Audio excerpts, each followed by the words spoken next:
वेदों पुराणों के परम साधक कवि एवं साहित्यकार पंडित ज्वाला प्रसाद पांडे अनल जी के 105 वर्ष पूर्ण करने पर नागरी प्रचारिणी सभा देवरिया ने किया सम्मानित। संपदा न्यूज से मैं अंजनी कुमार उपाध्याय। श्री पंडित ज्वाला प्रसाद पांडे जी बरहज में महात्मा गांधी जी के आगमन के चश्मदीद गवाह हैं। पंडित ज्वाला प्रसाद पांडे अनल जी आश्रम बरहज के सिद्ध संत अनंत महाप्रभु को भूमि दान कर स्थापित करने वाले दानवीर बेचू साहू को भी अपनी आंखों से देख चुके हैं। श्री पंडित ज्वाला प्रसाद पांडे अनल जी के ग्राम बृहस्सरा, जिसे आज बड़सरा कहते हैं, वहाँ उनके निवास स्थान पर नागरी प्रचारिणी सभा देवरिया से आए नागरी प्रचारिणी सभा देवरिया के अध्यक्ष श्री पंडित परमेश्वर जोशी जी, मंत्री डॉक्टर अनिल कुमार त्रिपाठी जी, पूर्व मंत्री इंद्र कुमार दीक्षित जी, इतिहास मर्मज्ञ दिवाकर प्रसाद तिवारी जी, उपाध्यक्ष कवि सरोज कुमार पांडे जी, डॉक्टर शकुंतला दीक्षित, नागरी प्रचारिणी सभा कार्य समिति के सदस्य डॉक्टर अशोक दीक्षित, पुस्तकालय अध्यक्ष ब्रजेंद्र मिश्र, संजय राव, इन लोगों ने अनल जी को पुष्पमाला, स्मृति चिन्ह, पुष्पगुच्छ, अंग वस्त्र, प्रशस्ति पत्र, स्मृति चिन्ह, उत्तरीय, चांदी का सिक्का प्रदान कर सम्मानित किया तथा आशीर्वाद प्राप्त किया। स्थानीय नगर बरहज के पावन स्थल अनंत पीठ आश्रम के पीठाधीश्वर माननीय आंजनेय दास जी महाराज, प्रधानाचार्य एवं कवि रमेश तिवारी अंजान, प्रधानाचार्य एस के इंटर कॉलेज प्रेम शंकर पाठक, प्रवक्ता परशुराम पांडे भी इस कार्यक्रम में उपस्थित रहे। पीठाधीश्वर आंजनेय दास जी महाराज ने इस सभा की अध्यक्षता की। सलेमपुर से पहुंचे वयोवृद्ध वरिष्ठ कवि श्री गिरधर करुड़, वेदों और पुराणों के मर्मज्ञ, उम्र 105 वर्ष, श्री पंडित ज्वाला प्रसाद पांडे अनल जी जैसा विद्वान अब इस समय कम मिलते हैं। इनके संदर्भ में श्री इंद्र कुमार दीक्षित, पूर्व मंत्री, नागरी प्रचारिणी सभा द्वारा लिखा गया जीवन के संदर्भ में आलेख हम आपके सामने प्रस्तुत करने जा रहे हैं। ये कार्यक्रम जो आप सुन रहे हैं संपदा न्यूज से अंजनी कुमार उपाध्याय के द्वारा सुन रहे हैं। नमस्कार। श्री पंडित ज्वाला प्रसाद पांडे अनल जी का जन्म 1975 विक्रमी भाद्रपद शुक्ल अष्टमी दिन शुक्रवार को बरहज कस्बे के निकट ग्राम बड़सरा में हुआ। इनके पिता जी का नाम स्वर्गीय श्री पंडित राजमंगल पांडे तथा माता जी का नाम स्वर्गीय साहबजादी देवी था। श्री पंडित ज्वाला प्रसाद पांडे अनल जी की प्रारंभिक शिक्षा बरहज कस्बे में हुई। शास्त्री की परीक्षा परभंसानंद आश्रम संस्कृत महाविद्यालय बरहज तथा हिंदी साहित्य रत्न हिंदी साहित्य सम्मेलन प्रयाग से उत्तीर्ण किया। तत्पश्चात 1943 से लेकर 1948 तक परभंसानंद महाविद्यालय आश्रम बरहज में एवं 1948 से लेकर 1981 तक 87 इंटर कॉलेज रुद्रपुर देवरिया में अध्यापन कार्य करते हुए सेवानिवृत्त हुए। स्वाध्यायी प्रवृत्ति के होने के कारण श्री पांडे जी ने साहित्य के क्षेत्र में कवि, लेखक और संपादन के रूप में महत्वपूर्ण कार्य किया। इन्होंने संस्कृत महाविद्यालय आश्रम बरहज की पत्रिका भारती, 87 राज इंटर कॉलेज की वार्षिक पत्रिका जयति भारती, देवरिया साप्ताहिक पत्र दिग्दर्शक, रुद्रपुर से छपने वाले अखबार आज का आज और स्वर्गीय कवि श्री मोती बीए द्वारा संचालित पत्रिका संपदा का सफल संपादन किया या उस संपादन कार्य में सहयोग किया। इनकी प्रमुख काव्य रचनाओं में पूजा प्रदीप, दुग्धेश्वर, विशंतिका संस्कृत में तथा बसंत पूर्णिमा और काव्य कौतुक हिंदी में उपलब्ध है, जिनका प्रसारण समय समय पर आकाशवाणी गोरखपुर से होता रहा है। श्री पंडित ज्वाला प्रसाद पांडे अनल जी के सम्मान का शुभारंभ श्री अनंत आश्रम संस्कृत महाविद्यालय बरहज के आचार्य परशुराम जी द्वारा स्वस्ति वाचन सहित वेद मंत्रों के सस्वर पाठ और राम दरबार तथा माँ वीणा पाड़ी के चित्र पर कार्यक्रम अध्यक्ष अनंत आश्रम पीठाधीश्वर आंजनेय दास जी महाराज एवं उपस्थित विद्वज्जन द्वारा पुष्प अर्चन से हुआ। तत्पश्चात नागरी प्रचारणी सभा की ओर से आए लोगों ने श्री ज्वाला प्रसाद पांडे अनल जी का सम्मान पुष्पमाला, पुष्पगुच्छ, अंगवस्त्र, प्रशस्ति पत्र, स्मृति चिन्ह, उत्तरीय तथा चांदी का सिक्का, रजत मुद्रा प्रदान कर किया और आयु वृद्ध कवि मनीषी का आशीर्वाद प्राप्त किया। प्रस्तुत है आचार्य परशुराम जी द्वारा स्वास्ति वाचन सहित वेद मंत्रों का सस्वर पाठ। हरि ओम आनो भद्राः क्रतवो यन्तु विश्वतो श्रद्धासु अपरितास उद्भिदः देवानो यथा वेदसाम सदृशे।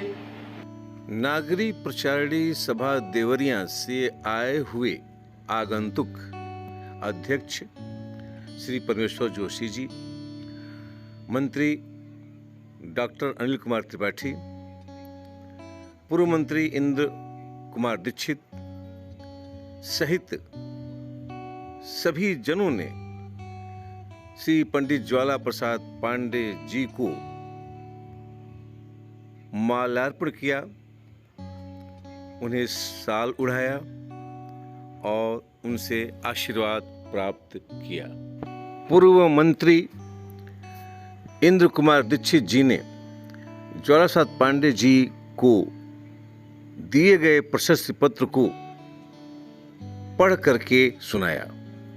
वहां खड़े सभी लोगों ने हार्दिक स्वागत किया। एवं साहित्य सेवी अवकाश प्राप्त अध्यापक 87 इंटर कॉलेज रुद्रपुर देवरिया। सम्मान्यवर, यह सभा आप द्वारा हिंदी तथा संस्कृत भाषा की अनन्य साधना एवं साहित्य सर्जना के लिए आपके प्रति कृतज्ञता ज्ञापित करते हुए आपके स्वस्थ एवं दीर्घ जीवन की कामना करती है तथा भाषा एवं साहित्य के क्षेत्र में आपके उत्कृष्ट अवदान के लिए आपको नागरी शतायु सम्मान से विभूषित करके स्वयं को गौरवान्वित अनुभव करती है। आचार्य परमेश्वर जोशी, अध्यक्ष डॉक्टर अनिल कुमार त्रिपाठी, मंत्री स्थान देवरिया, दिनांक 13 जुलाई 2023। इस अवसर पर आयोजित साहित्य संगोष्ठी को संबोधित करते हुए आंजनेय दास जी महाराज ने कहा कि श्री पंडित ज्वाला प्रसाद पांडे अनल जी का जीवन सादगी और अनुशासन की मिसाल रहा है। साहित्य एवं ज्योतिष के क्षेत्र में उनका योगदान अतुलनीय है। नागरी प्रचारणी देवरिया सभा की सम्मानित सदस्यगण, मुझे बहुत ही आनंद, प्रसन्नता और गर्व का अनुभव हो रहा है कि आज आप बरहज की ग्राम परशुराम में आकर परम पंडित श्री ज्वाला प्रसाद पांडे अनल जी को आप लोगों ने सम्मानित किया। मुझे बचपन से आपका स्नेह प्राप्त है और इस क्षेत्र के ज्योतिष का किसी को भी कोई गंभीर विषय होता था तो वे आपके पास जरूर आते थे। और महाराज जी बनने के बाद तो निश्चित है कि समाज का एक सम्मान हासिल होता है, लेकिन उससे पहले भी एक वात्सल्य मुझे प्राप्त था और उसकी आज भी 105 वर्ष बाद भी जब इनके पास गया बालक ने जब कहा कि महाराज जी आप तो उठ कर बैठ गए और मुझे पहचान के अपना आशीर्वाद दिया, ये मेरे लिए परम सौभाग्य। आपने सही कहा दीक्षित जी, अनंत पीठ वास्तविक दुर्लभ पीठ। बाबा राघवदास अनंत महाप्रभु ने न केवल आध्यात्मिक हस्तियों को, राजनीतिक सामाजिक हस्तियों को आकर्षित किया, बल्कि साहित्यकारों को भी आकर्षित किया।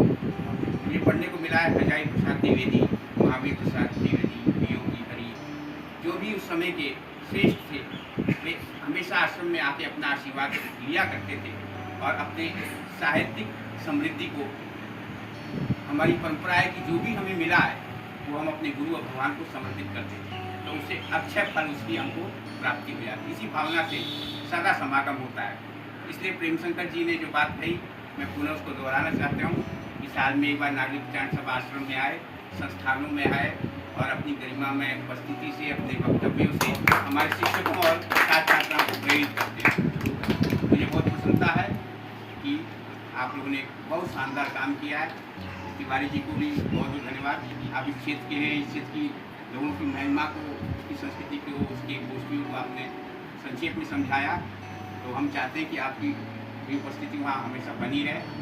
और अनजान जी हैं, अब आप हिंदी साहित्य परिषद को जाग आइए, कुछ ना कुछ करते रहिए, छोड़ देना कि समस्या का समाधान नहीं होता है, छोड़ने से समस्या का समाधान नहीं होता, एक दो पुराने उसमें कराते रहिए ताकि ये लोग अपना आशीर्वाद देते। नागरी प्रचारणी सभा देवरिया के अध्यक्ष आचार्य परमेश्वर जोशी जी ने कहा, आज हमें 105 वर्ष के पुण्यात्मा का दर्शन करने का सौभाग्य प्राप्त हुआ। मैं इनके साधना और संघर्ष को प्रणाम करता हूँ। आज उपस्थित सभी महानुभाव, हमारे आपने जो है सबका नाम लेकर के संबोधित कर दिया। अब हम समझ रहा हूँ कि सब लोग उसको मान लें और हम आगे बढ़ते हैं। तो आज हम उस महापुरुष के घर पर, उसके निवास स्थान पर उनका सम्मान करने के लिए पधारे हैं। नागरिक प्रचारणी सभा के सभी प्रमुख लोग और नागरिक प्रचारणी सभा ने जो निर्णय किया, और मैं ये समझता हूँ कि यह एक बहुत अच्छी परंपरा का निर्वहन और प्रारंभ आज हुआ है। ये और हमारे जो पूज्य लाला प्रसाद पांडे अनिल जी हैं, तो हमारे वेदों में कहा गया, जीवेम श्रद्धा सतम सुनयाम श्रद्धा स्तम प्रभुआम श्रद्धा सलम अदीना श्याम श्रद्धा स्तम। 100 वर्ष के आयु की कामना की और आप जो है 100 वर्ष को पार कर रहे हैं। आप ज्योतिष के परम प्रकांड विद्वान हैं, तो ज्योतिष का जो चक्र है वह 120 वर्ष का होता है।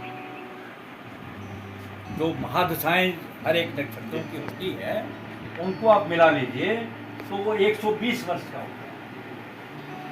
एक तो ये बात होगी कि 120 वर्ष की भी आयु जो है, हमारा ज्योतिष कहता है कि 120 वर्ष की आयु होनी चाहिए। वेद कहते हैं 100 वर्ष की आयु होनी चाहिए।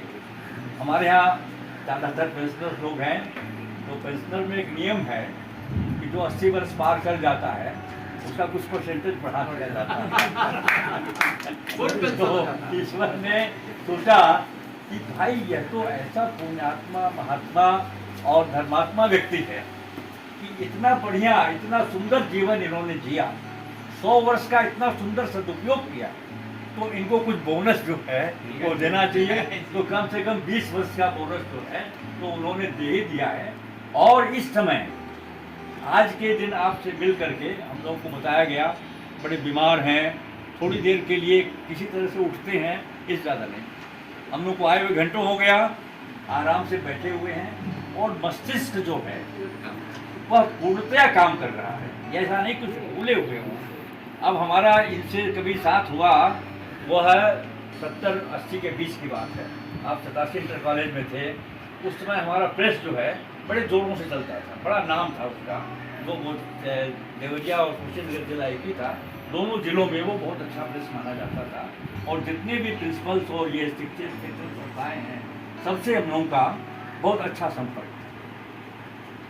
87 कॉलेज में आप हिंदी के जो है व्याख्याता थे, संस्कृत के भी, तो बड़े गंभीर व्यक्ति थे और इनके व्यक्तित्व में आत्मीयता ऐसी थी कि जब कभी हम जाते थे देवरिया से इनके पास बैठते थे, अलग बैठ करके हम लोग घंटों अपना बात करते रहते थे और अपने मन की सारी बात, मन की जो बातें होती थी, जो गुत्थियाँ होती थी, जो कुंठाएँ होती थी कि ऐसा मेरे साथ क्यों हो रहा है, मैं तो ऐसा कर रहा हूँ, इस तरह क्यों होता है, इस तरह क्यों होता है, उसका बहुत ही सुंदर समाधान आप उसको आप दिया करते थे। दिग्दर्शक भी इस समय निकलता था, उसमें भी जो रचनाएँ आपकी छपती थी वह जाती थी, तो आपने अभी आपको याद है कि 3 विषय दिए गए थे और हमने एक एक करके तीनों विषयों पर लिखा और तीनों विषयों का पुरस्कार मुझे प्राप्त हुआ।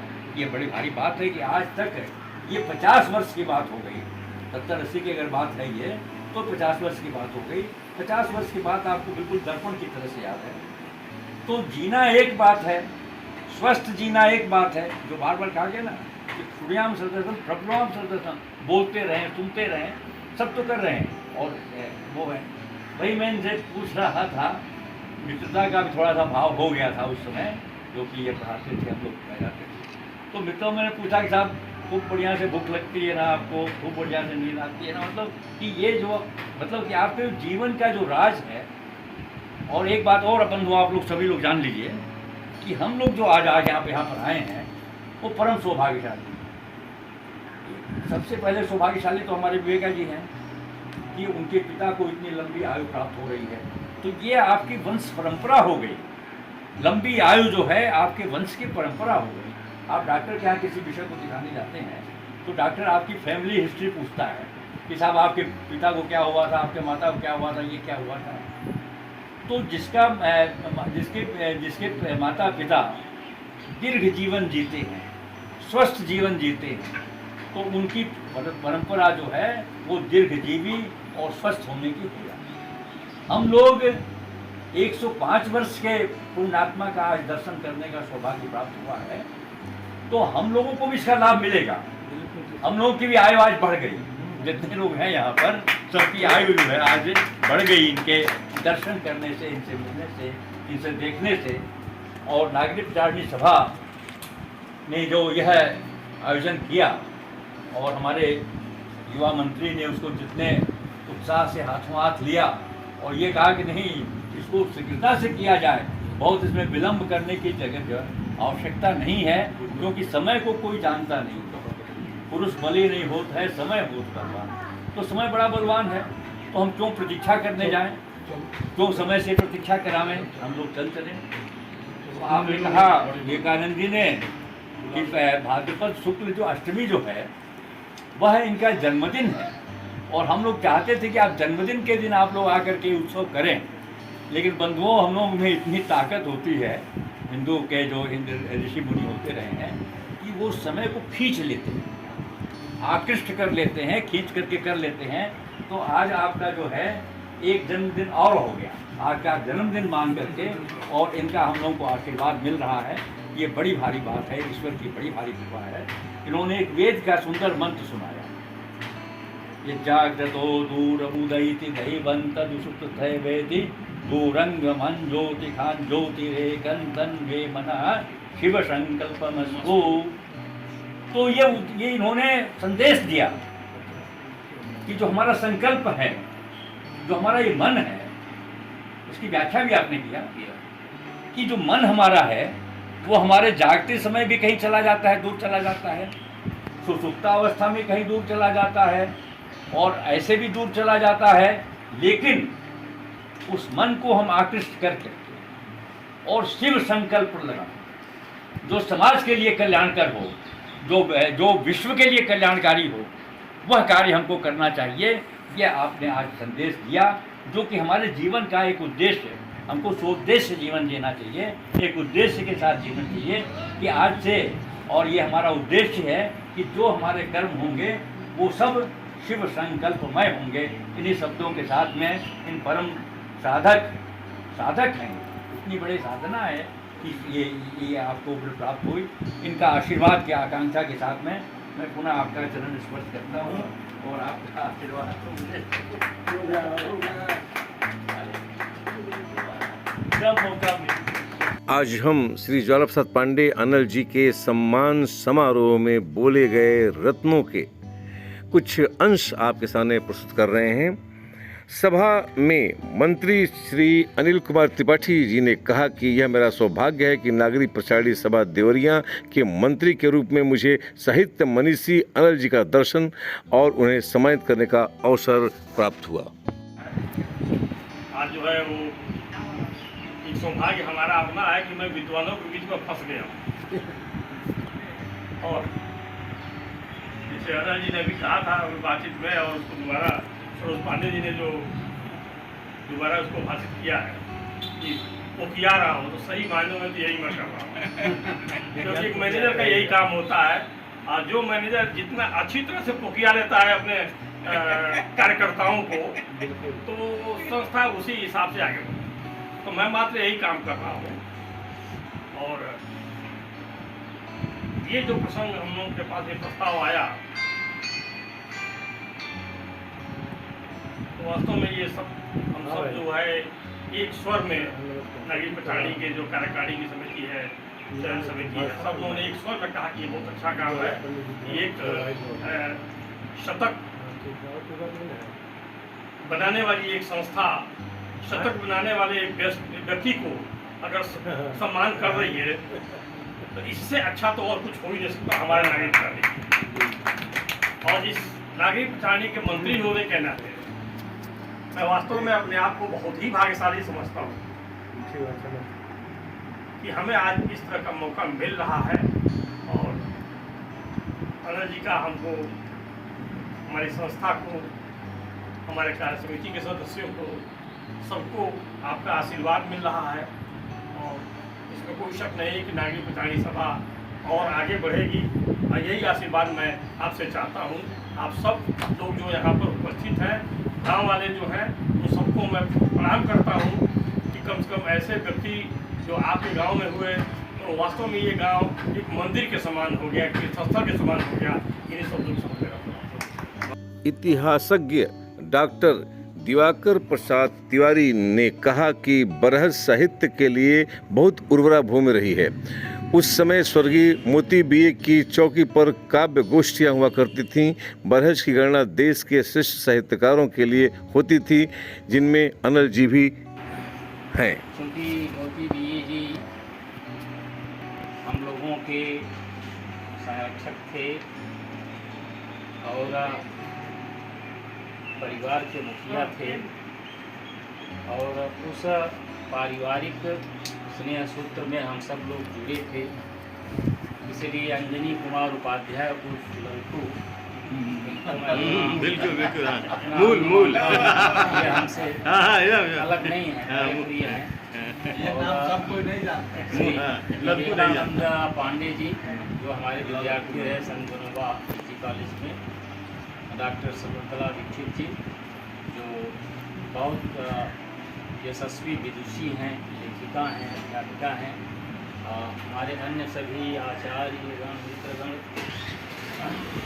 ये एक विशेष अवसर है आज का। और इस अवसर के लिए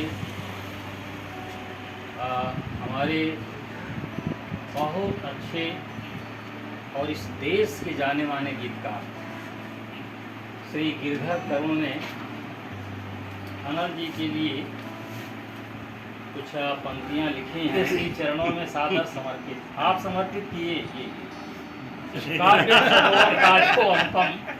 काव्य सरोवर का जो अनुपम नील कमल है, जीवन की निजता में जो अत्यंत सरल है, जिसकी मौन साधना से कण कण है मुखरित, ऐसे पूज्य तपस्वी का उपनाम अनल है। इनके पावन चरणों का शतबार नमन है। इस शतायु साधक के पद रज का बंधन है, इस शतायु साधक के पद रज का बंधन है। अनिल जी के परिवार के हमारे सभी आत्मीय सदस्यगण, इस गांव से जो भी उपस्थित हैं, वो सभी हमारे शुभचिंतक और मित्रगण, बरहज और इस क्षेत्र के साहित्यिक इतिहास में 1970 से लेकर 1990 20 वर्षों का समय बहुत उर्वर और बहुत महत्वपूर्ण समय था। जब बरहज में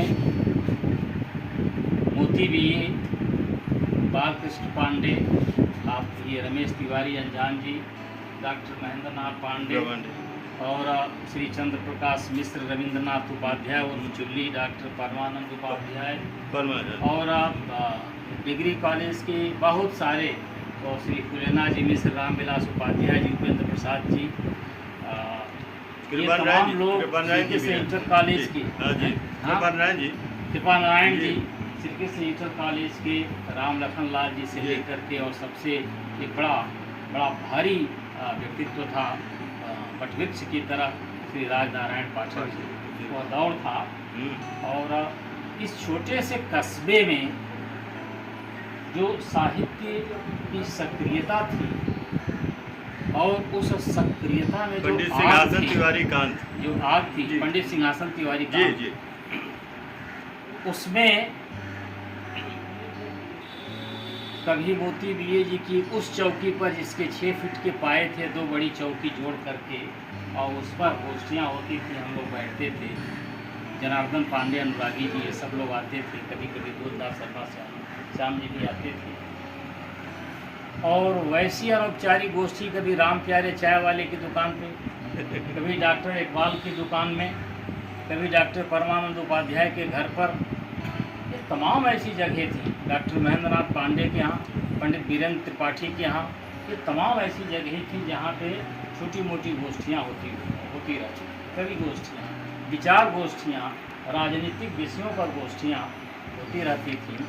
और ऐसा जीवंत छोटा सा नगर, छोटा सा कस्बा, इस देश के बड़े बड़े साहित्यकारों और उन साहित्यकारों की रचनाओं से जो उत्पन्न हो रही हलचल थी, उस हलचल से जुड़े रहने की एक संस्कृति बरहज ने दी थी, बरहज ने विकसित की थी। उस दौर में अनल जी क्योंकि रुद्रपुर में थे और कभी कभार आते थे, और प्रायः मोती जी के चौकी पर विराजमान होते थे, कभी आश्रम में जाते थे, और अपनी उपस्थिति से वातावरण को एक बहुत आनंदमय परिणति देते थे।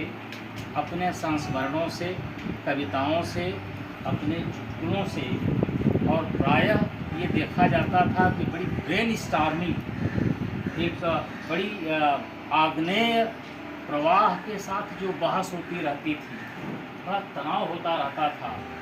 शायद महाराज जी ने उस दौर को देखा होगा जब मोती बीए पंडित महेंद्र शास्त्री में आस्तीन की भीष्म पितामह के की भूमिका को लेकर, उनके चरित्र को लेकर के ऐसे तमाम प्रसंग आते थे। कविता में प्रगतिवाद, नए प्रयोग, छायावाद, भक्तिकाल, इनमें इनको लेकर तमाम सारे विरोध होते थे।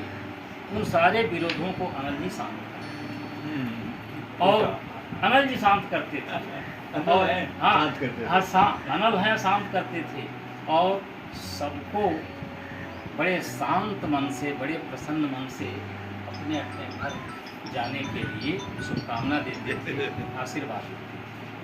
मैं जानता हूँ अनल जी की रचनाएं हैं, कविताएं कुछ लुप्त हैं, नहीं बताया इन्होंने कहाँ गई। रमाशंकर भारती जो पुजारी हैं रुद्रपुर से, उन्होंने हमसे बताया कि अनल जी की रचनाएं हैं, वो आने वाले थे। कहाँ हैं, ये खोज का विषय है, शोध का विषय है, उनके बारे में विचार होना चाहिए, उनको प्रकाशित करने की कोशिश की जानी चाहिए। उन्होंने बहुत कुछ लिखा है, वो लिखा हुआ कहाँ गया, उसको खोजने की ज़रूरत है, उसको सामने लाने की ज़रूरत है। मैं इन्हीं शब्दों के साथ अनल जी के श्री चरणों में प्रणाम करता हूँ, आपका अभिनंदन करता हूँ, और आप सबको भी सादर अभिवादन करता हूँ।